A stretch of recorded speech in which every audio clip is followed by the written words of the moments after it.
Recent favorability ratings show that Americans are not very enthusiastic about either Biden or Trump as the 2020 nominees. And a new proposal by Dr. Bret Weinstein argues that America needs is a unity 2020 ticket. The idea is to have a center-left and a center-right candidate run as a team with the top of the ticket status determined by a coin flip. They must agree to govern jointly and rotate every 4 years until the public chooses a new administration or member bows out of the ticket. Now, Bret is a visiting fellow at Princeton's James Madison Program, and he's host of his own show and podcast. He joins me now via Skype. Bret, it's great to see you. Thank you so much for joining me. Great to be with you. Absolutely. So, Bret, let's talk a little bit about this idea. You made a lot of noise when you were on Joe Rogan's podcast about this dark host duo. Just explain it a little bit to the audience who may not necessarily have seen it, and let's break it down. Sure. The idea is many of us have noticed that the Republic is in jeopardy and that our parties have failed us, that pervasive corruption has resulted in the American public largely being frozen out of the productivity that they create through their labor, and they're angry, which is why so many of them are in the street. Unfortunately, what's happening in the street is resulting in proposals that will be absolutely disastrous if they are ever implemented, and the Democratic Party is toying with doing just that. So how, in light of the fact that the Republicans have delivered us Donald Trump and the Democrats have delivered us Joe Biden, are we going to put the Republic back on course? The proposal involves, as you mentioned at the top, that we take two candidates, we draft them, one from center left, one from center right. They agree to govern as a team, all decisions made jointly, except where that is impossible. And they would continue on for 4 years. When they ran for re-election, they would reverse positions, and this would continue until one was no longer eligible to run. There are obviously questions that people have about ballot access and whether or not this ticket is going to play the spoiler, and many people are concerned it could return Donald Trump to office by dividing Democratic votes. That is not the case. There are several different ways in which we deal with that, and I'd be interested in talking to you about whatever questions you might have. Yeah, I mean, well, you have two candidates in mind. I think that's one thing we should talk a little bit about, which is what really has caused some of the big discussion. If we could talk about who those two candidates are. You said Andrew Yang and General McRaven. Why those two candidates, do you think, are the people who could unite this kind of center-left and center-right ideology and govern the country well?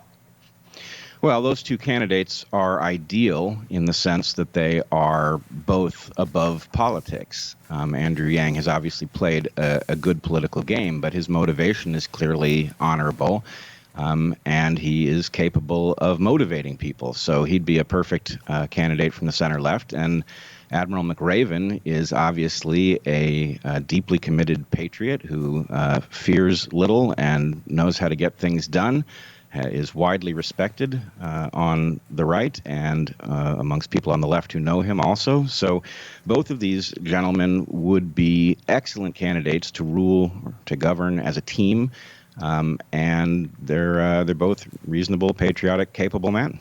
Mm-hmm. I mean, I guess all of the questions boil down to the realistic nature of all of this, right?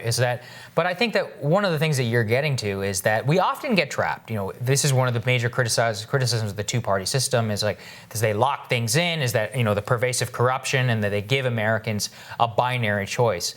Bret, why are you choosing to just reject that framework outright and say, no, we have a different one? Well, first of all, this is the game every single election cycle. We are told now is not the time to try to do something different, because if you do something different, you will elect the greater evil. And that trap keeps us from ever accomplishing anything. It leaves the duopoly in power and these dueling influence peddling rackets in a position to control policy. So it's been decades since public policy actually served the public. It's been serving special interests, and at some point you have to call a halt. Now, in this election cycle, we also face the fact that the parties have transparently failed to deliver us anybody capable of the leadership necessary to address the crises that we face. So in some sense, the parties have left us no choice but to go now. So what we have done with this plan is we have solved the problems that usually dog people who advance heterodox ideas about how to address the corruption crisis. And I must tell you, we've gotten our first round of numbers back, and the numbers say that the design of the plan, is working perfectly in the sense that it does not threaten to spoil the election for several different reasons. Among them, that the people we are drawing are dead even between former Biden supporters and former Trump supporters. So it does not upset that balance at all. What's more, we're picking up a quarter of our volunteers are people who weren't planning to vote at all in this election. So in many ways, this is functioning exactly as we had hoped. It's the best case scenario. That's really interesting. Your viewers should... Yeah. Go ahead. Go ahead. No, I was just going to say, let's break some of these numbers down. Let's talk about how you got them and what they mean and some of the key metrics. Well, let's put it this way. It's very difficult for a small organization to run a national poll. So we're not talking about national poll numbers. What we're talking about are numbers derived from people who signed up to volunteer with us. So what that does is it corrects for the problems that would happen if we ran a small poll and didn't get an appropriate sample. So among people who are motivated enough to support this idea, they are drawn evenly from both parties. They if they were going to vote for one of the major party candidates, they are drawn equally from Biden and Trump, with a slight increase in the number coming from Trump. So anyway, the short answer is amongst people who are motivated, this is not upsetting the balance. But the primary protection from spoiling is that built into the plan, if as the election approaches, this ticket is not viable, that is to say it cannot win, we, by agreement, will pull the plug on it so that it does not have the potential to spoil the election. Well, what progress have you made so far in actually getting these candidates on board with the plan that you're running on? Well, we have certainly had conversations, and I must say the off-the-record conversations that we are having show spectacular interest in this plan. There's a lot of support based on the fact that the plan is innovative and does take care of the issues that would usually prevent such a plan from being viable. People are, of course, cautious at this early stage to sign on because nobody wants to be, back-footed if the plan turns out to be tilting at windmills. So what we really need is a groundswell of support, at which point people will be willing to publicly tell us what we are hearing privately.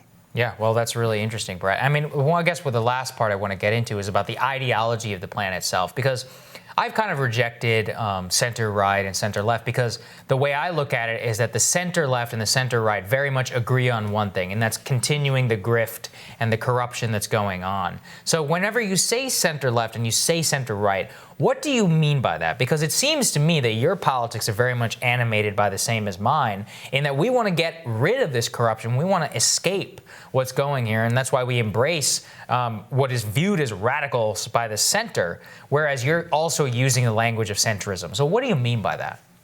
Yeah, I certainly do not mean centrism in the standard way. In fact, I consider myself a radical. Now, I don't believe the same things that most of modern radical America believes, but I do believe we need radical change in order to save the republic. I think we're in much graver danger than I think most people recognize.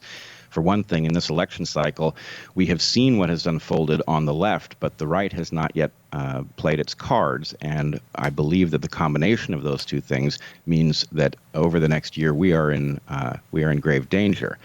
But the point is this: it doesn't really matter where you are on the political spectrum. In order to save the republic, we have to meet in the middle. We have to agree on the basics, the fundamental values that make the nation capable of greatness. So meeting in the middle is the natural thing to do. And what I would expect from an administration that was composed in this way, I would expect a grouping of positions that is not known as a slate to anyone. That is to say, presidents do not rule by their own encyclopedic knowledge of how the world functions. They consult people. And if you take two people who are both patriots, that is to say they are not beholden to some special interest, they are actually governing in the interest of the nation, and you have them discussing these issues with the relevant experts, you're going to find that they end up with some conservative positions, some liberal positions, and it will be a very new set of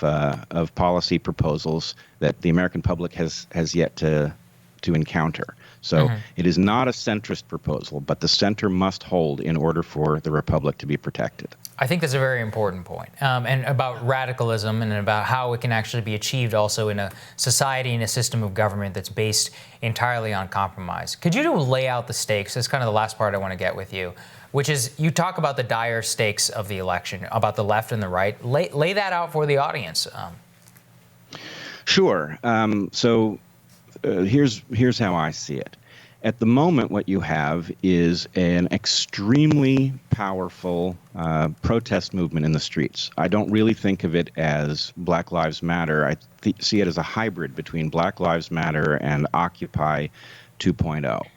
And the energy behind that movement is absolutely natural. It is the product of the corruption that has resulted in people seeing a very bleak future. And then, of course, COVID-19 has caused a certain amount of despair and threatens an economic depression. So it is not surprising to see that movement. But what we are seeing is the Democratic Party cynically playing with this ideology. And as much as the movement may be motivated by genuine natural anger and by a very real sense that unfairness is not evenly distributed between the races, the proposals that are being issued by this movement are absolutely absurd and threaten to undo every value on which the nation is built.